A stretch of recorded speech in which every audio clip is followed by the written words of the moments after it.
Hello guys, welcome to my channel. तो guys, आज की हमारी वीडियो का टॉपिक है फ्री कंसेंट। फ्री कंसेंट को समझने के लिए हमें सबसे पहले समझना होगा कंसेंट को। उसके बाद हम चलेंगे फ्री कंसेंट के टॉपिक के ऊपर। तो चलिए शुरू करते हैं कंसेंट से। कंसेंट जो है वो सेक्शन 13 में डिफाइंड है, तो हम सेक्शन 13 को पढ़ते हैं।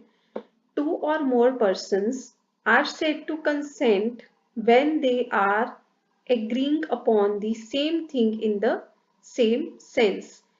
दो पर्सन्स की कंसेंट तभी कंसेंट मानी जाएगी जब वो पर्सन एग्री करेंगे सेम थिंग के लिए सेम सेंस में। मीन्स जिस चीज के लिए कॉन्ट्रैक्ट बने कंसेंट भी उसी चीज के लिए होनी चाहिए। क्लैरिटी होनी चाहिए कि हम कंसेंट किस चीज के लिए दे रहे हैं, तभी वो कंसेंट वैलिड कंसेंट मानी जाएगी। कंसेंट बाय वर्ड्स भी हो सकती है और इम्प्लाइड भी हो सकती है थ्रू एक्शंस और वर्ड्स के थ्रू, किसी भी थ्रू हो, बट कंसेंट को एक्सप्रेस करना जरूरी है, तभी वो कंसेंट जो है वो वैलिड कंसेंट मानी जाएगी। अब हम पढ़ते हैं फ्री कंसेंट। फ्री कंसेंट कब मानी जाएगी? फ्री कंसेंट जो है वो सेक्शन 14 में डिफाइंड है। अब हम इसकी डेफिनेशन को पढ़ते हैं जो सेक्शन 14 में डिफाइन है। Consent are said to be free when it is not caused by. अगर ये 5 पॉइंट्स होंगे तो वो कंसेंट फ्री कंसेंट नहीं होगी। पहला है कोर्जन जो कि सेक्शन 15 में डिफाइंड है। उसके बाद है अनड्यू इन्फ्लुएंस, सेक्शन 16 में डिफाइंड है। फ्रॉड जो है वो सेक्शन 17 में डिफाइंड है। मिस रिप्रेजेंटेशन सेक्शन 18 में डिफाइंड है। उसके बाद है मिस्टेक जो कि 20, 21 एंड 22 में डिफाइंड है। अगर ये 5 असेंशियल्स फुलफिल होते हैं तो वो कंसेंट जो है वो कंसेंट फ्री कंसेंट नहीं होगी। तो अब हम इन पॉइंट्स को डिटेल में पढ़ते हैं वन बाय वन। सबसे पहले है कोर्जन।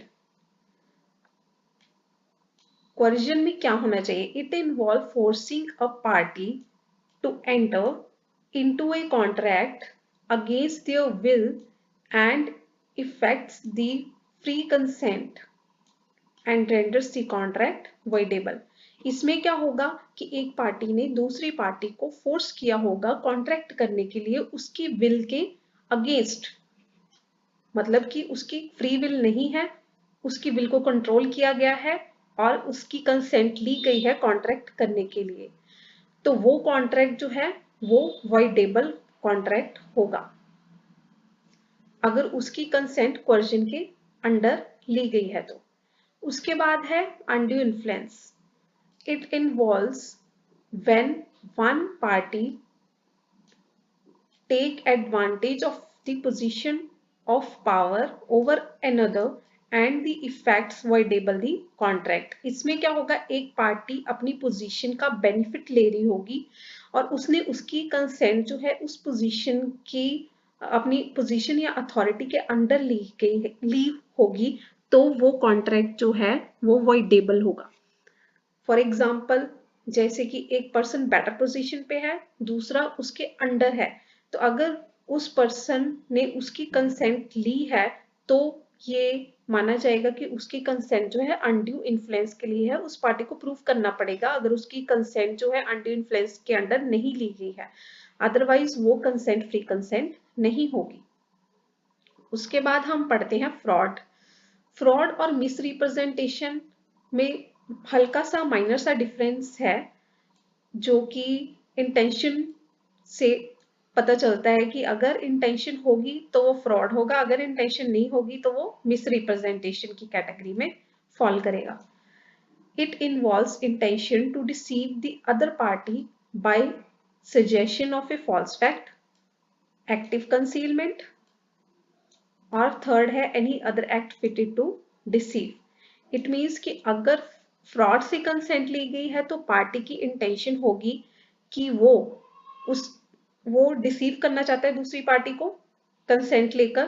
किस तरह से उसने फ्रॉड में उसकी कंसेंट ली है, सजेशन दिया उसने फॉल्स फैक्ट का, या उसने किसी फैक्ट को छुपाया है, या कोई और एक्ट किया है डिसीव करने के लिए, तो वो उसकी कंसेंट जो है फ्रॉड की कैटेगरी में फॉल करेगी कि उसकी कंसेंट फ्रॉड के अंदर ली गई है।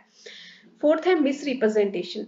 व्हेन फॉल्स स्टेटमेंट, पार्टी ने गलत स्टेटमेंट दी है but without any intention to deceive, पर वो उसे डिसीव नहीं करना चाहता, and has mistake has to the substance of thing, but उससे खुद को ही मिस्टेक लग रही है किसी सब्सटेंस को लेकर, बट उसकी इंटेंशन जो है वो फ्रॉडुलेंट इंटेंशन नहीं है मिस रिप्रेजेंटेशन के अंदर, तो वैसे वो फ्री कंसेंट नहीं होगी, बट वो फ्रॉड में फॉल नहीं करेगी, तो वो कॉन्ट्रैक्ट भी वैलिड कॉन्ट्रैक्ट नहीं होगा।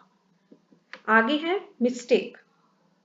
Both parties must have a clear understanding of the contract, दोनों पार्टीज को क्लियर होना चाहिए कॉन्ट्रैक्ट के बारे में, मिस्टेक नहीं होनी चाहिए।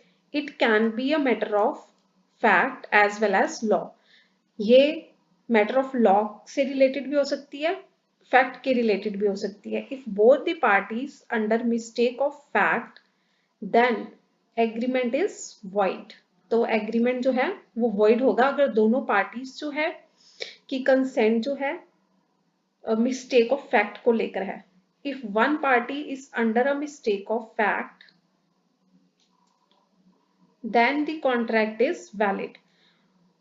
इसमें 3 कंडीशंस हैं। अगर दोनों पार्टीज को फैक्ट के रिलेटेड मिस्टेक हुई है तो वो कॉन्ट्रैक्ट जो है वो वॉइड होगा। अगर एक पार्टी को मिस्टेक है तो कॉन्ट्रैक्ट जो है वो वैलिड होगा।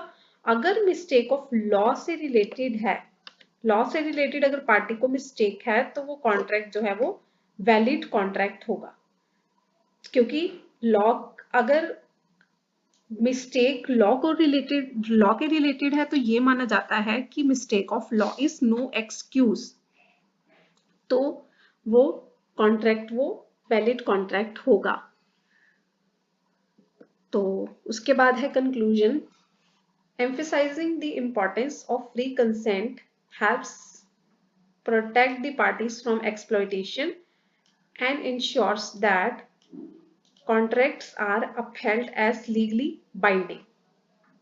अगर फ्री कंसेंट की इतनी इंपॉर्टेंस इसलिए है क्योंकि पार्टीज के साथ एक्सप्लॉयटेशन ना हो और कॉन्ट्रैक्ट जो है वो लीगली बाइंडिंग हो पार्टीज के ऊपर, तभी वो कॉन्ट्रैक्ट जो है वो वैलिड कॉन्ट्रैक्ट होगा। तो गाइस आज की हमारी वीडियो का टॉपिक था फ्री कंसेंट। आगे किसी भी टॉपिक पे वीडियो चाहिए तो कमेंट कर देना। Like share and subscribe to my channel. Thank you so much.